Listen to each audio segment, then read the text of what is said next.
Olá, eu sou a Erika Ellen Santana Silva, eu participo do programa de residência pedagógica do curso de Letras Português da Universidade Federal do Norte do Tocantins, campus Araguaína, e nesse vídeo eu vou falar um pouco sobre o projeto que eu estou desenvolvendo na Escola Campo da Residência Pedagógica, com a participação da preceptora e orientação da nossa docente orientadora. Então, o vídeo a seguir fala um pouco sobre esse primeiro momento do desenvolvimento do projeto. Então vamos lá, o título do trabalho é Análise e Descrição da Estrutura Temática de Introduções nas Etapas de Desconstrução e Construção Conjunta do Gênero Redação do Enem. Eu sou a autora, a preceptora é a professora Maria de Fátima Moreira César Valadares e a docente orientadora do nosso núcleo é a professora Vilma Nunes da Silva Fonseca. O meu projeto de trabalho para a residência pedagógica é voltado para o ensino de leitura e escrita do gênero redação do Enem. Eu e a preceptora ministramos aulas de redação para 2 turmas de terceiros anos do ensino médio. E, para a realização desse projeto, nós nos fundamentamos nos princípios da linguística sistêmico-funcional, mais especificamente ao ciclo de aprendizagem baseado em gênero, que eu irei falar melhor mais à frente. E vamos analisar neste vídeo e no resumo expandido textos, melhor dizendo, introduções de redação do Enem, a primeira versão e a segunda versão, a reescrita, dessas introduções, com base nos princípios da metafunção textual.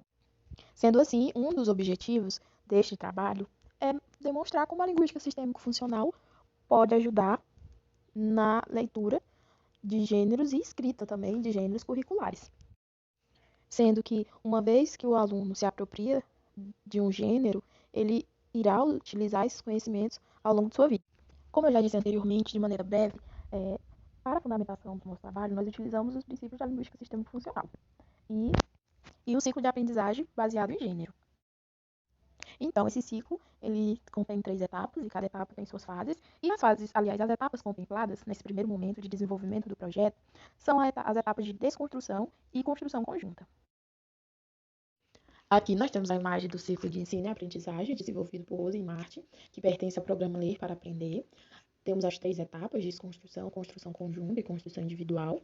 Nós realizamos as 2 primeiras etapas. E é importante frisar que cada etapa tem suas fases, que são muito importantes para que haja, de fato, a apropriação do gênero que está sendo estudado. Os textos selecionados serão analisados com base nos princípios da metafunção textual. Segundo Halliday, na sua gramática sistêmico-funcional, há 3 metafunções: a metafunção ideacional, a interpessoal e a textual. Elas são utilizadas concomitantemente pelo falante para realizar suas atividades comunicativas. A função da metafunção textual é organizar a mensagem. Ela é responsável por essa organização, para que tenha coerência e coesão também. E como ocorre essa organização das informações? Ou seja, como a mensagem é organizada? Através de 2 elementos, o tema e o rema. E o tema, ele é a base informacional da mensagem, que será desenvolvido pelo rema. Então, eles se complementam. O tema vem primeiro e concentra a informação principal, e o rema desenvolve essa informação acrescentando um complemento sobre ela. Desse modo, a progressão textual acontece. O tema tem várias funções, de grupo nominal, de participante da oração, de grupo adverbial, de grupo preposicionado, de indicação de circunstância. O tema é classificado em simples ou múltiplo textual, interpessoal e tópico.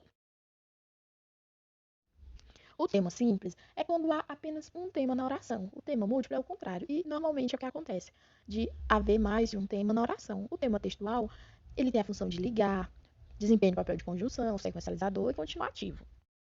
O tema interpessoal tem o elemento que o desempenho de papel de vocativo, adjunto modal e etc. O tema ideacional, tópico, ele é o primeiro elemento da oração, que a gente vê muito, possui significado representacional, desempenho de papel de participante e etc. Sobre a metodologia utilizada, nós ministramos aulas remotas, nós residentes, e a preceptora ministra aulas presenciais na escola campo, na residência pedagógica. As aulas duram, em média, 45 minutos, são semanais, e os roteiros de estudos, eles são utilizados aqui no estado do Tocantins como uma ferramenta didática e de ensino nesse tempo atípico que estamos vivendo de pandemia. Os textos analisados foram escritos nos roteiros de estudos, foram corrigidos pela residente e pela preceptora, via bilhetes orientadores, confira FUSE 2012, pelo WhatsApp também, pelo Google Sala de Aula. E os resultados parciais do projeto são a primeira escrita da introdução e a versão de reescrita a partir das orientações sugeridas pelas professoras. Então, agora eu vou falar um pouco sobre a análise da estrutura temática das introduções produzidas na etapa de construção conjunta. Para esse vídeo, foram selecionados 2 textos, considerando a primeira escrita, né, e a primeira versão da reescrita. No resumo expandido, são 4 textos, mas no vídeo, em função do tempo, serão apenas 2.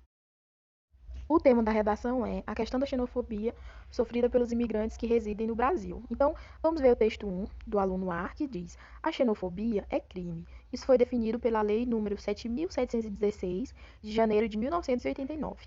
O Brasil é o terceiro país da América do Sul que mais atrai e acolhe pessoas de outras nacionalidades. Porém, a realidade é outra, e eles não são bem recebidos por aqui. Então, a seguir, vamos ver como ficou a distribuição temática desta introdução.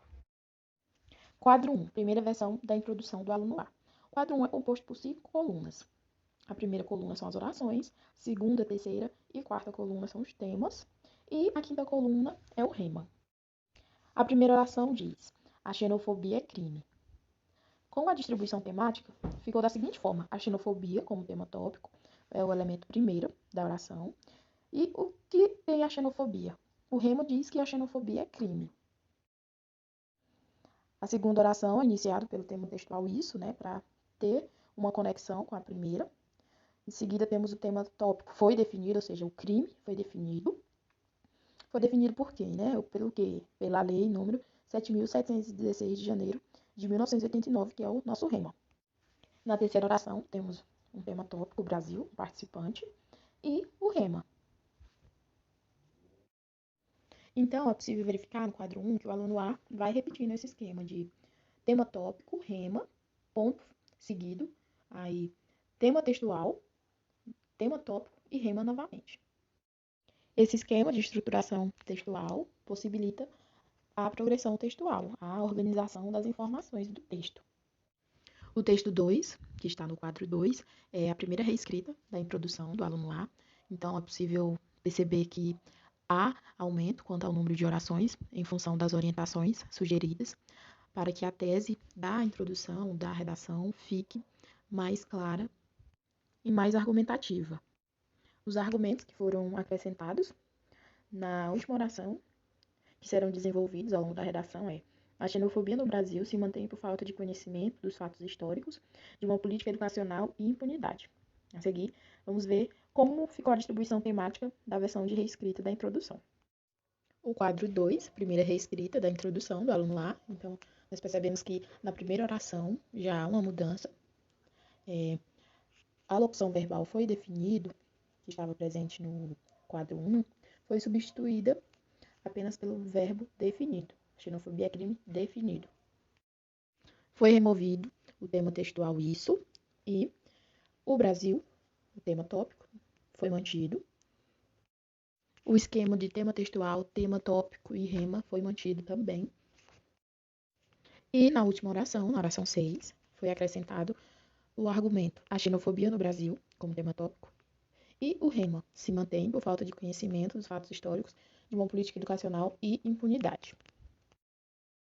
Quanto às recorrências textuais existentes no texto, nós temos, por exemplo, nas duas versões, primeira escrita e reescrita, o tema tópico como o primeiro elemento da primeira oração e o rema. O tema tópico em elipse também foi considerado, porque o elemento em elipse também favorece a progressão textual. O tema textual foi utilizado de acordo com sua função de continuativo, de sequencializador.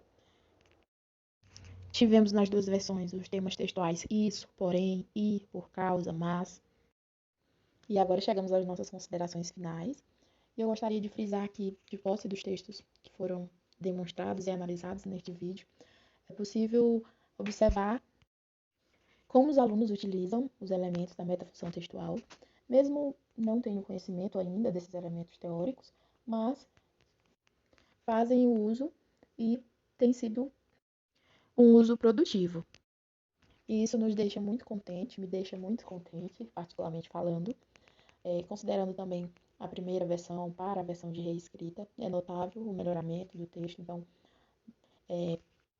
Conclui-se que o programa Leia para Aprender tem ajudado, tem contribuído para o melhoramento da escrita dos alunos do gênero redação do Enem.